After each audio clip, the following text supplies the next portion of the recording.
Hello மக்களே! நம்மளோட மகாநதி சீரியல்ல இன்னைக்கான எபிசோட்ல நிறைய விஷயங்கள் நடந்திருக்கு. ஆனா, விஜய் சுத்தி தான் நடந்திருக்கு. பயங்கரமான விஷயம் நடந்திருக்கு. விஜய் இந்த அளவுக்கு எமோஷனலா இருக்காரு அப்படின்னா, அதில எவ்வளோ ஆழமா அவர் இருக்காரு அப்படிங்கிறது தான் நமக்கு புரிஞ்சுக்கணும். இப்போ வந்துட்டு காவேரி விஜய் நல்லபடியா வெண்ணிலாவ வீட்ட விட்டு அனுப்ப மாட்டாரு. வீட்லயே வச்சுப்பாரு. ஏன்னா, அவங்க பழசெல்லாம் மறந்துட்டாங்க அப்படிங்கிறதுனால, நல்லபடியா பார்த்துட்டு ட்ரீட்மெண்ட்லாம் பண்ணி வெண்ணிலாவ சரி பண்ணணும் அப்படின்னு நெனப்பாரு.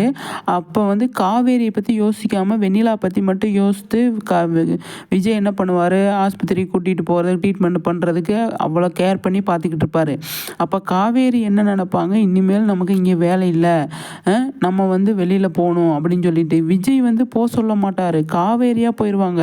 அவங்க நேத்திக்கு எபிசோட்ல என்ன சொன்னாங்க, நான் உங்களை விட்டு பிரிஞ்சு போயிருவனோ என்னமோன்னு சொல்லி எனக்கு பயமா இருக்கு அப்படின்னு சொல்லியிருப்பாங்க இல்லையா. காவேரி விட்டு கொடுக்குற மனப்பான்மை அதிகமாக இருக்கிறதுனால காவேரி என்ன பண்ணுவாங்க, விஜயை விட்டுட்டு விஜய்கிட்ட சொல்லாமையே அவங்க வீட்டை விட்டு வெளியே போயிடுவாங்க. அப்படிதான் நடக்கும் அப்படிங்கிறது என்னோட கணிப்பு.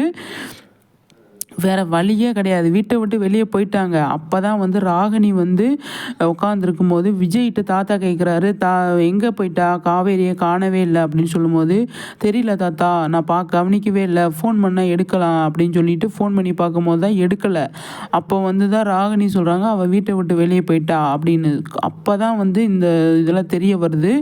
அப்போ விஜய் தேடுவார், எங்கே போன காவேரி, வா, நீ தான் எனக்கு எல்லாமே அப்படின்னு சொல்லி கூப்பிடுவார். ஆனால் காவேரி கொஞ்ச நாளைக்கு வீட்டில் இருக்க மாட்டாங்க. வெளியில தான் இருப்பாங்க. எங்கேயாவது கோயிலில் எங்கேயாவது போயிடுவாங்க. அப்போ வெண்ணிலா வீட்டில் இருப்பாங்க. வெண்ணிலா பார்த்துக்கிறதுக்கு விஜய் யாரையும் அலோவ் பண்ண மாட்டார். வெண்ணிலாவை அவரே பார்த்துப்பார். அப்போ இதெல்லாம் பார்க்கும்போது காவேரிக்கு கண்டிப்பாக கஷ்டமாக தான் இருக்கும். வீட்டை விட்டு வெளியே போனதுக்கப்புறம் தான் தாத்தா காவேரி கண்டிப்பாக கூட்டிகிட்டு ஆகணும் அப்படின்னு சொல்லிட்டு தாத்தா ஒரு கம்படிஷனில் விஜய்க்கும் காவேரியை வெறுக்க மாட்டார். கண்டிப்பாக காவேரியை வெறுக்க மாட்டார். காவேரி மேலே அன்பு பாசம் எல்லாமே இருக்குது. ஆனால் காவேரி வீட்டை விட்டு வெளியே போயிட்டாங்கன்றது கன்ஃபார்ம்.